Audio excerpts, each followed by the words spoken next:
Thank you all for coming into this space to kick off what I would like to call, this is actually a three-part series. So as we submitted or as I submitted our application, Kevin submitted our application, at the Keystone Innovation District, we as co-residents, we often do a whole lot of work together. And in that work, we realize that there is pretty much a pipeline that has been developed amongst our organizations and how we engage with founders and how they interact. So we had the opportunity a few months ago to do a three-part series for just the community, and we wanted to bring that series to this space and to you all. And I know it all said changing your idea into a business. I switched it up to purpose just because of just how we are in this ever-changing world, how things are running fluid. Whether you have a business or not, purpose is going to be the thing that keeps you waking up every day to do the work that you want to do. So just a little bit about me. My name is Craig Moore. I am the founder of Black Excellence Incorporated. Also am the past director of entrepreneurship for Venture for America. Venture for America was a 10-year-old organization where we recruited college graduates to work for high growth startups in 14 different cities, Kansas City being one of those cities. And we were able to kick out over 150 companies out of those cohorts. A lot of the work that we did, I'll be showing you all today, actually kicked out some really, really prevalent companies out there. Has anybody ever heard of bonsai pasta? Like chickpea pasta? Yep. That's why chickpea kind of clicks it in. But that was actually an idea that was born out of a Venture for America fellow and was able to grow and scale from our program. So just give you a little background. Also on the board of the Heartland Black Chamber and also a partner within the Keystone Innovation District with Kevin McGinnis. And so today, I'm gonna do my best. A lot of these frameworks are built in a workshop manner. I just didn't have the space to have you all workshop in an hour all the things that we have to go through. So as you see these slides, there'll be some times on there. These are ways to really think about these spaces. And the whole idea of each of my frameworks is to slow you down. Oftentimes we are building things because we either found there was a gap that we had while we were working with somebody, working with the community, working on an industry, and we wanted to build it. We wanted to build it quickly, right? But we don't take the time to really think through, one, am I really solving a real problem? Are we checking our assumptions about that problem that we're trying to solve? And also about our own solution. And so what I want to do is just go through, the 4 steps of ideation, how to identify those riskiest assumptions, and then it's about hypothesis testing. So this is going to take you all back to your science fair days where you were making that educated guess and then trying to move forward with it, okay? So just a little bit about leveraging purpose. And really why I want to center this is because my own journey of being in this ecosystem for over a decade, what I found through my life is that at every point there was an inflection point on whether I was actually choosing to move in purpose or just choosing to move with what everybody else felt like that I needed to do. And the thing that I found is that I was the only reason that my potential did not evolve into purpose. Most of the times when we are doing things, we're doing things with the influence of others. Now we have the influence of social media and things like that. And so as you reflect and you think about, for me, I'm gonna give an example a lot with Black Excellence. With Black Excellence, there were a lot of different gaps that I had in my career. And I felt like because I was a person who was living that experience, I knew it the best. Right? I could build something that would actually be something that I needed, but it would also be something that everybody else would be able to benefit from as well. That was my biggest assumption, and it actually dragged along a lot of the work and the R&D and the missed marketing, the empty events that I had. But if I would have taken my time to go through these steps, I would have been able to walk more into that purpose instead of being idle inside of potential. And so we're gonna go right now. I'm gonna try to go through this pretty fast. Take as many notes as you can. I don't know if this is uploaded onto the app, but I'll make sure I'll get it uploaded to the app for you all to have this as well. And then also, I have an office down at the Keystone Innovation District. You all are more than welcome to schedule some time, because I'm not always there, but schedule some time with me, and I'll be happy to go through these with you all. So the 4 steps of ideation is all about how to approach a problem, understanding that the process is a seed and it's not the fruit. And then ideas come from many different ways. So this is just a framework that you can go through. This is a framework that you can go through when you have multiple people trying to work on one idea.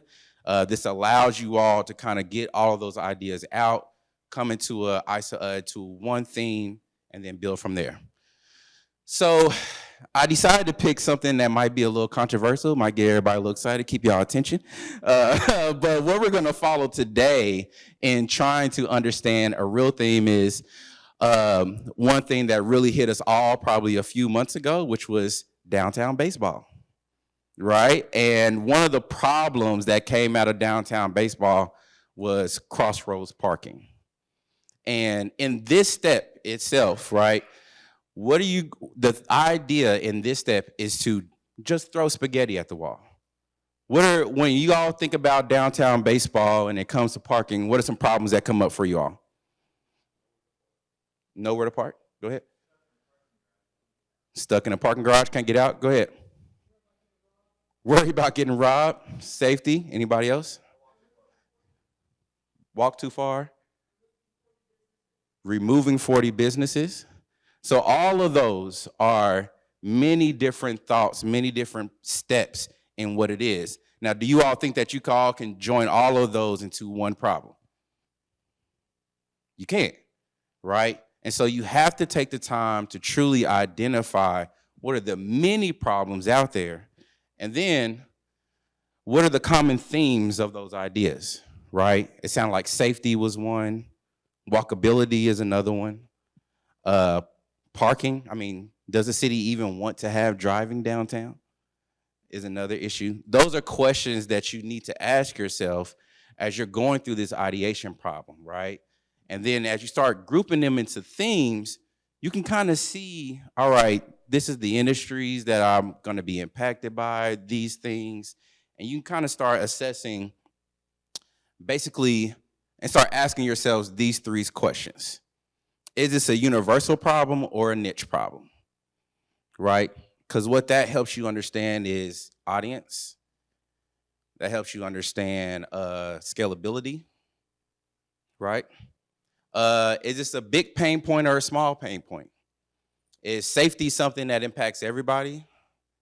Is parking something that impacts everybody? If I'm a person who lives downtown and I'm excited about this potential park that's gonna go over 71, is parking even an issue for me? When you think about those who are driving dollars to that downtown baseball and those potential season ticket holders, where do they live? Is parking gonna be an issue for them?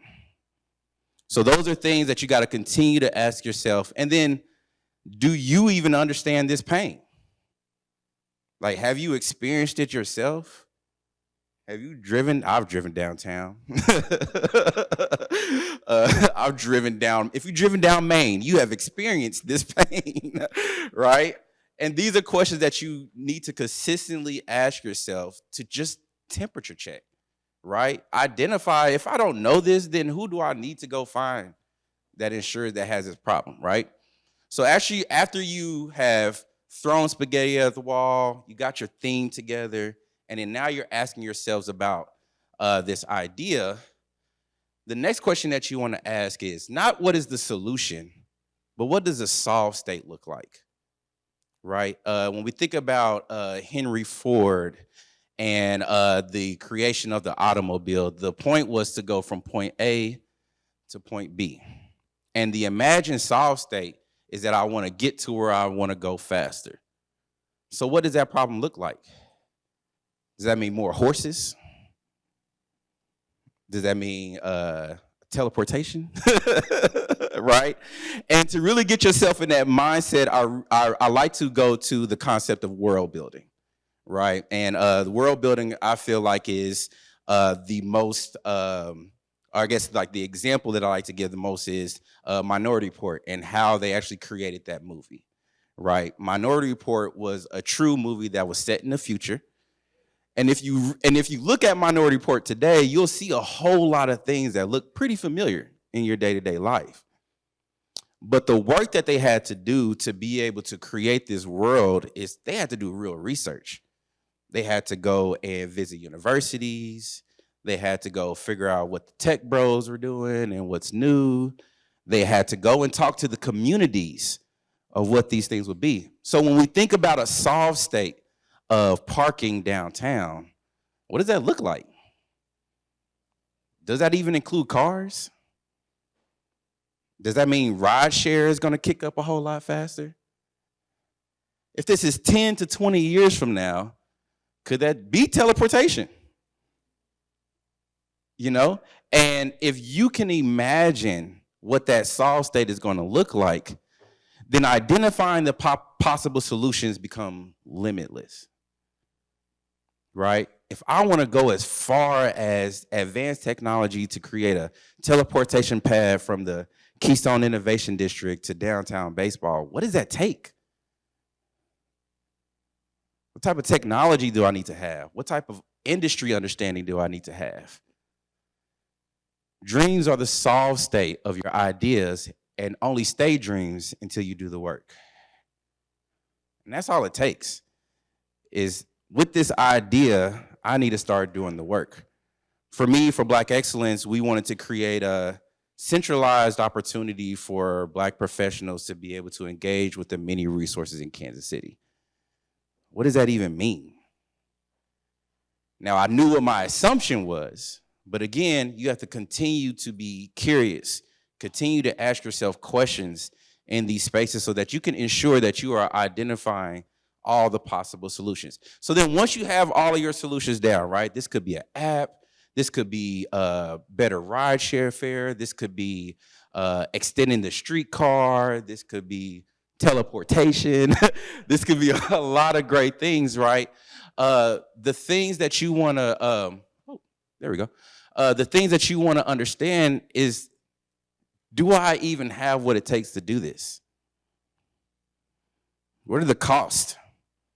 I'm gonna tell you right now, teleportation is expensive, right? What are the timelines? How fast do I want to get this done? When I think about this problem, how could this problem grow? And then how soon do I need my solution to be there to help subside that? What are the risks when I do that? Everybody knows just to say downtown baseball is, in public is risky as hell, right? And what are those external factors, right? The city is an external factor. Whether or not if cars are, or not even cars themselves, cars going from gas to EV, that's an external factor, right? If I'm thinking about building a parking garage, does it need to be underground or above ground? And what are those factors that fit within that space? You have to keep yourself curious in these spaces to ensure that you're truly assessing these solutions. So then as you start building things out, as you start hypothesizing about things, you're staying in truth of what that actual problem is. And so more questions that you want to ask yourself is, am I duplicating something? Is this something that somebody else is doing? Do I even have the capacity to do this? And if somebody else is doing it and I don't have the capacity, is that a potential partner? I think oftentimes, especially, I might get in a little trouble with this one, in Kansas City, we all know how crowded the nonprofit space is. If I'm solving a problem for the community that somebody else is already doing, but I got to do all this work. I got to go get a 501c3. I got to go get my board. I got to go build programs. I got to do all this stuff, all while having a 9-to-5 and trying to figure, and still going through the same problem that I'm trying to solve.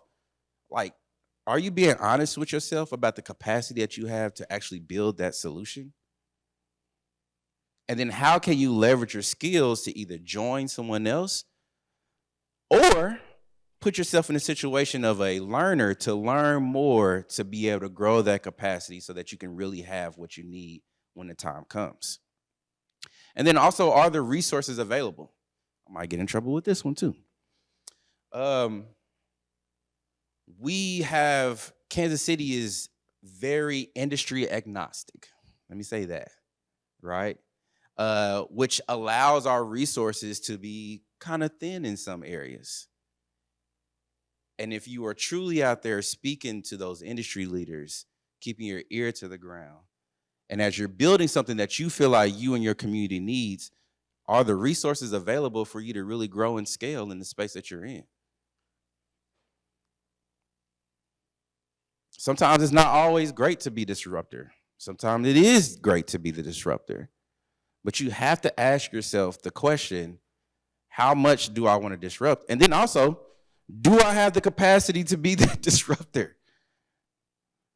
I'm low-key going through that myself right now. Do I have the capacity to continue to take on this mantle, to go out and do this work?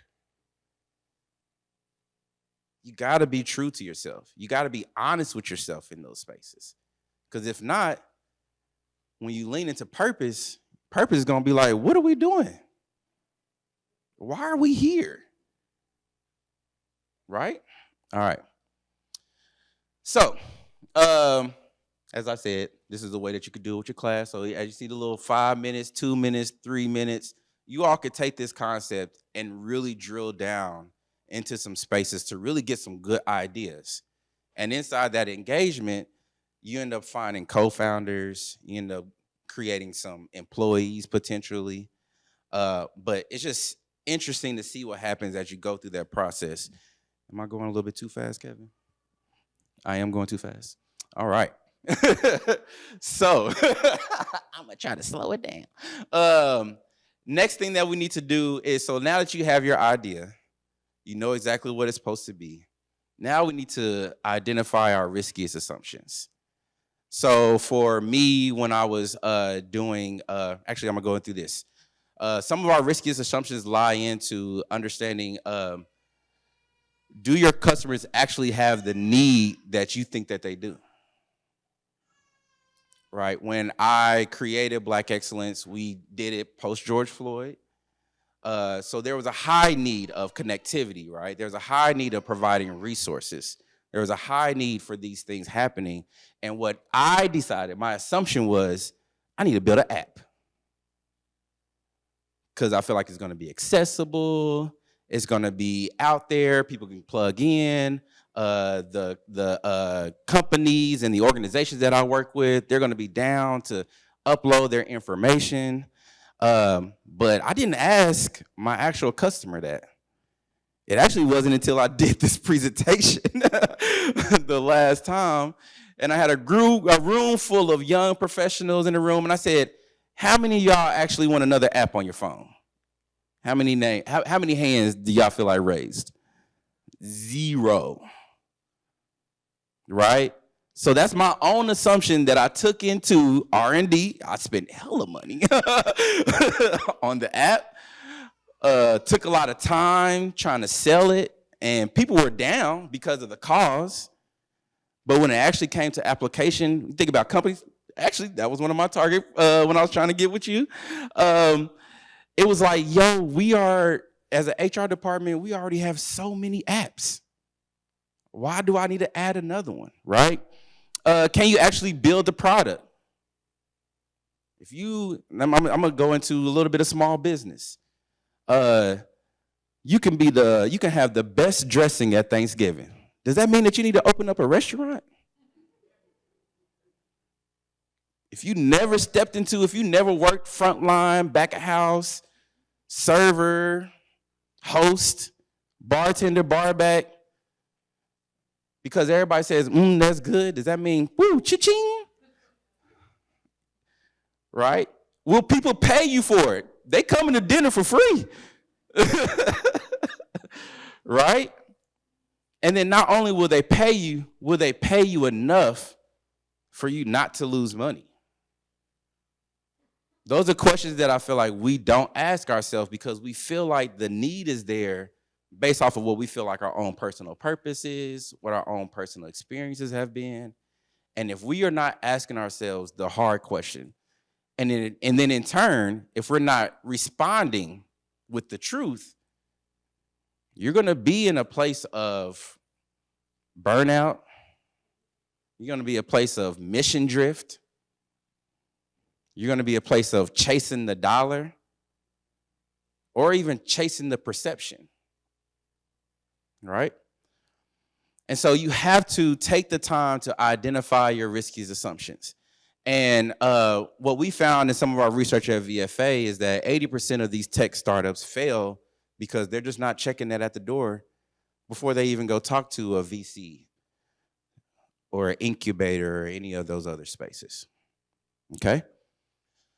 So this is probably the most terrible graphic to put right now if you are a basketball person. I'm so sorry, because Joel Embiid is probably the most handicapped person right now. But you have to trust the process.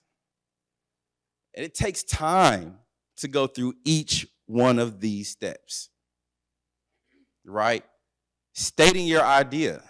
You got to write it down. Defining your problem statement and your positioning statement. One or the other. There's many different ways that people out there kind of think about it, right? Articulating your hypothesis across 5 categories, and we're going to go through those 5 categories in a second. And then identifying the root yet to be validated assumptions and prioritizing them by risk. And then you're going to develop and execute rapid and small experiments to either debunk or prove those assumptions that you have. That's the process. So first, defining your problem statement, right? When you're creating a problem statement or a positioning statement, whatever the case may be, there are some core elements that you need to be thinking about in creating that statement, right? And so I'm gonna try to go through, give you all examples. So proximity was the name of the app that I created that nobody said that they wanted. But my positioning statement was for Black professionals who are seeking more opportunities to increase their household income. My product name, Proximity, is a learning management system that provides access to workforce development and entrepreneurial programs in Kansas City. Unlike LinkedIn, unlike Notion, unlike all those other services, we are hyper-focused on the greater Kansas City area and ensuring that we are providing measurable metrics to aid people in increasing their household income, right? So you heard what my target market was. You heard what my customer need was. I understand what my product name was. And it's okay for you not to know what the product is in this position, right? What category am I in? Anybody hear what my category was? Learning management system. Come on now, get with me. What was my value prop? What was my key benefit? Workforce development. Access to workforce development opportunities, right?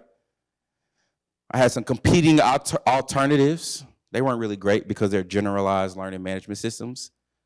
But my value add or the differentiation between myself and those generalized learning management systems is that we are not general, we're hyper-focused, right? And as you know, I didn't go into a whole bunch of features. I didn't say that you can download it, it's in your pocket. We got push notifications. We have assessments built in that gives you a scorecard for cultural competency. We have over 2,000 Black professionals on the platform, 500 companies on the platform. Great Jobs KC use us. I didn't talk about any of that, right? What I specifically talked about was my problem and the solution that I'm trying to solve. Is that clear? Right? Clear as Klein. Try to slow it down.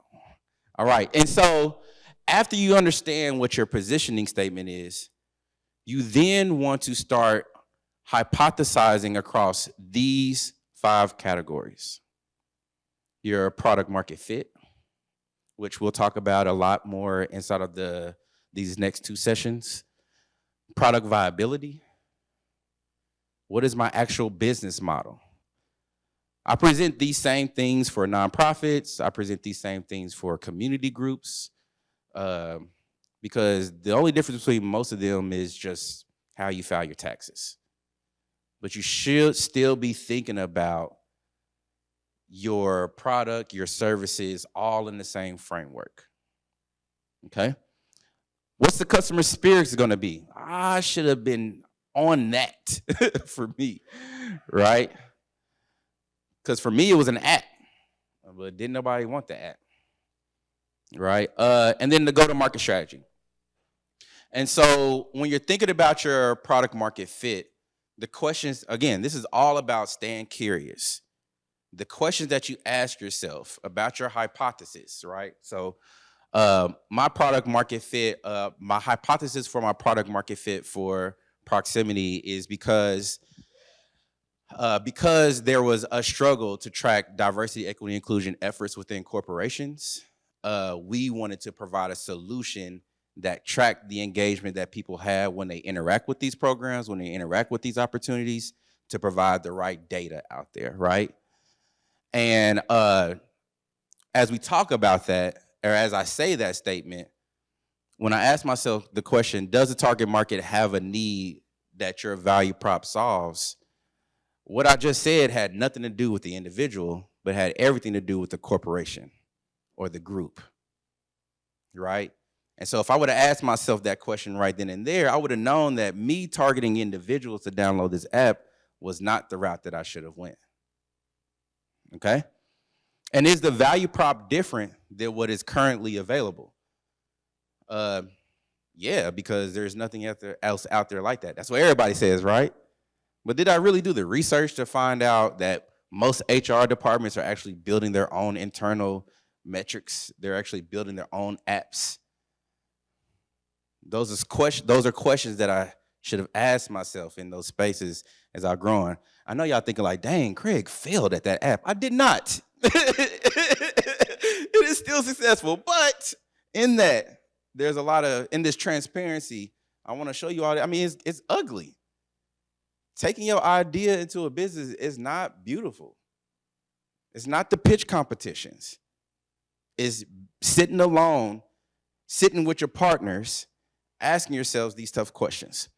And then as we talk about product viability, is it technically possible for me to build my product? And then can I acquire the information I need to deliver this value prop? I'm a nonprofit that's trying to build an app. Does that sound technically possible? Shout out to unrestricted funds. Then it's the business model, right? What is the business model of what you're trying to do?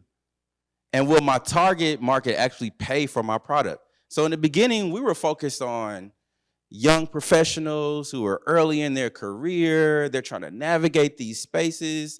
Most of them just now got a job over $50,000 and they're trying to budget. So is another app that's going to cost $25 a month going to be something that they actually want to pay for? Or is the value that I'm bringing with this app, the things like I hustled to get companies, I hustled to get buy-in, to get civic organizations to be like, boom, yes, stamp of approval, right? But all that work don't mean nothing if I can't get my actual target market to buy into it. Can you deliver a product in a cost-effective way? We're being recorded, so we're not gonna go into my cost-effective way of doing things. But you have to really think about those things, right? I don't know how many times I've run into entrepreneurs who come and they say, yes, I'm ready to build this app, or yes, I'm ready to build this product. but I need to raise $200,000 to even get started. To me, if you can't do it manually, what makes you think you could do it automatically? What is it going to take for you to get that problem or to do that solution without no dollars? And then can you be successful with no dollars to then prove why you need investment? Because it's not about, I just got a gap to fill and you should be doing this. I read your mission statement and you should be invested in me because I feel like I got the solution for you. What have you done? As Eddie Murphy said, what have you done for me lately? And then customer experience. How easily can you get your customers to experience their first success? The first success for my customer when I first started the app itself was that I wanted somebody to at least get a job. I want you to at least apply for the job on the app. But what I didn't realize is that in my MVP model, one, I'm using a third-party app to do it. So I'm using a white label app. So they have to sign into that app. And then they got to sign into MySpace and do what they have to do. Then I have to get them onboarded, get them used to using MySpace. And then they have to identify where the job is. So y'all, do y'all know how many training videos I did? Just to get people to go through the clickability of the user journey of that app. And so it was taking me forever because we have, like I said, we have about 2,000 on the platform right now, but I have a email list of about 5,000. And I'm trying to get them converted into my app. But if I can't get the 200 to figure it out, there's no way that I can find those champions to say like, hey, it's easy. Just download it. Like, no, it took me 2 hours to watch videos of Craig talking in a very monotone voice because he was tired at 2 o'clock in the morning making these damn videos. And then will your product integrate with your customer's life? I just explained to y'all, I was out there, look, we out here at career fairs. People are walking up to me, and I'm like, yep, just download the app. Here's a QR code, scan it. But then you got 10 steps for you to get to actually what you need. That's not good integration. When I'm talking to HR departments, like, yes, check out our back end. We're building it up. You'll be able to track and do all these other things. And we use Salesforce. They like, hold up, Salesforce, hold up. Nope, no. It's too complex. How am I going to actually integrate? But you got to start asking those questions. You have to start testing these things out before you go out there and start promoting, right? It's easy. Shout out to Canva. All of us are now graphic designers. You can build a slide deck quickly. You get your logo done. They got AI now, so it's going to build half of it for you. And it makes it easy to feel like I got an established business because people see it. I posted my logo on LinkedIn. I put it on there as I'm a founder of nothing. Right? Oh, wow, I got the same thing on the last one. Go-to-market strategy. Do you even have market share is the question that is supposed to be asked up under there. Right? With me being an app with a specific audience, like what share of the market do I even have? When I'm talking to some of our entrepreneurs who are building out makeup and nail kits and baked goods, and they're like, yep, I want to pitch to Hy-Vee. Y'all know how crowded them shelves are. I know how much time I spend in Sephora with my wife. And she knows exactly what she wants. How are you going to break her attention to ensure that she starts coming to your product? And so as you start asking as you have yourself hypothesizing about those things, then it's about how do you test those things out, right? So for me in proximity and what we were trying to build with proximity, what we wanted to do was build connectivity. And we wanted to be able to share the data of connectivity amongst different organizations, specifically those who are doing professional development. So then that way, as an entrepreneur going through the ecosystem in Kansas City, when I leave Porterhouse KC and I just finished up all of my development, how can I get this data of where I did over now to SCORE, who is going to support me in a more higher level with my business, right? How can we share what that data, what that impact looks like? So then we can ensure that, yes, as a collective, as an ecosystem, we are truly driving impact to each one of these individual businesses. And what that looks like outside of an app is a true ecosystem concierge, right? So the test for me would have been getting with the entrepreneur, figuring out what their journey was. I'm not here to provide more programs to you. I'm here to give you access and exposure to the programs out there that fit what you're doing. And if I would have done that, I would have realized how much time that takes. How much back and forth that takes, how much truth finding that takes, right? You have to build a prototype. What does it look like? For me, that's that manual process. If you're trying to automate anything, if you do not have a manual process before you're trying to create that automation, you are going to be stuck in a hamster wheel. Okay? Testing the customer acquisition channel. Right? So if I'm trying to acquire this certain type of customer, can I even get them to come out and do something for free? Can I get them to rethink about the thing that they constantly buy? We had a young lady at VFA, one of the last entrepreneurs I was able to work with, and she's an Asian American, and she wanted more Asian food in the United States, specifically Asian cereal. Right? And so she went out in the market, she did her research, she found that there's only one Asian cereal that's coming to the United States, but a lot of people don't know about it, only certain stores have it, and she didn't understand why. I'm pretty sure that company knows, but she didn't know why. And so I challenged her, what is gonna be your assessment to even figure out if people even want what you're asking for? Not your friends and family, right? Because those are the ones who are gonna be like, yeah, go on and do it. I don't know what the hell she was talking about, right? That's that Kansas City nice. We gotta be careful of that too. And so in that space, what she did was she actually ordered the cereal herself, got it shipped to her house, and then she went to her local grocery store and said, hey, I'm doing this cool little experiment, blah, blah, blah. Can I set up a table? And I'm just gonna see how people react to this cereal. And that's what she did. She sat there and she poured cereal down for a couple. She went to a couple of different spots to make sure that she had good demographic information. She then asked them, could I send you a survey afterwards? So then that way I can collect this as qualitative data and quantitative data.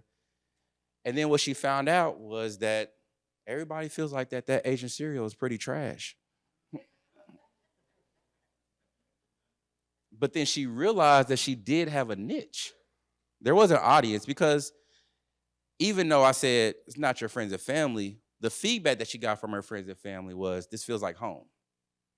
This feels like this brings me back a memory that I want to have, right? And so then what she decided, she had two options, or what she came up with, her two options were, one, I can make this myself. And then we went down that whole road of formula for cereal and all this other stuff. And she was like, probably not. But then second, her business came out with was care packages that she can acquire the product that she needs to then give that sense of home to a community that she has, right? So she started off on that track of, I'm about to create a cereal that nobody has or I can't find out here, to now having a niche, an understanding of who she is. And that's what these hypothesis tests are all about. Because you're going to discover whether you're actually on the right track or not. Okay? Damn, that's fast. I'm so sorry. I probably should have did the interaction a little bit. So it's always important to never move forward in these processes with your own understanding. You have to ensure that you're inquiring the consensus of those who will either benefit from your product, or sorry, those who actually buy and benefit from your product. So the pivot for Black Excellence, after we went through a whole strategic planning of it, is that it wasn't that we built the wrong product, we actually just had the wrong customer. And what we realized is that what we were providing were a lot of things that organizations didn't have, especially those focused within the Black community, which is clean data. They wanted a space where they could convene all of their community into one. Most of them recognized in their own research that they needed a learning management system to do that, but they could not afford the learning management system to do that. And then they needed to make sure that they were truly being a collaborative by sharing that data amongst each other.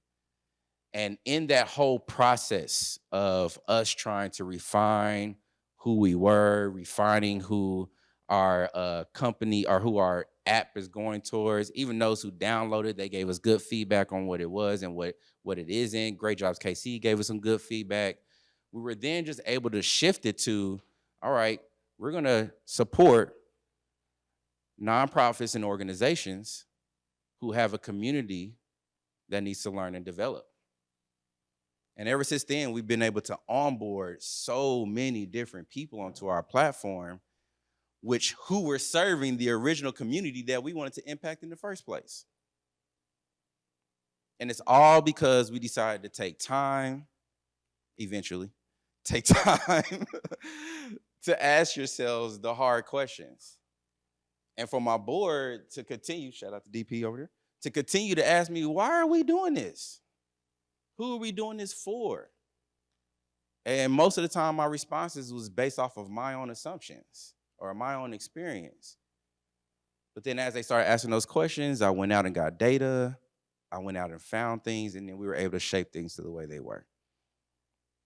So it is of my opinion that if you think about these 4 things, these 4 frameworks, understanding how to leverage your purpose into a business idea, the 4 steps of ideation. Am I solving a real problem? It could be a problem to me, but this is a problem to everybody that I'm actually trying to impact. And then what are my riskiest assumptions about this problem that I'm trying to solve? My riskiest assumptions were, I felt like everybody wanted an app. But that was probably the most expensive thing. I didn't pay myself for a year and a half. I could have paid myself, y'all. And then, are you running the right tests to ensure that your assumptions are either true or not?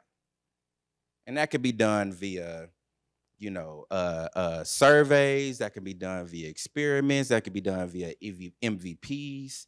If I'm a restaurateur and I got the best dressing in town, I could be proving myself out by getting hired at a restaurant and seeing if they're going to acquire my recipe. There are so many different unique ways that we can truly test these things out before we even get to market, before we even create that logo, before you sign up for Launch KC, before you sign up for 1 million cups. There is so much that can be done that will be beneficial to all of those other interactions and save you a whole lot of time. I hope this was helpful for everybody. Thank you.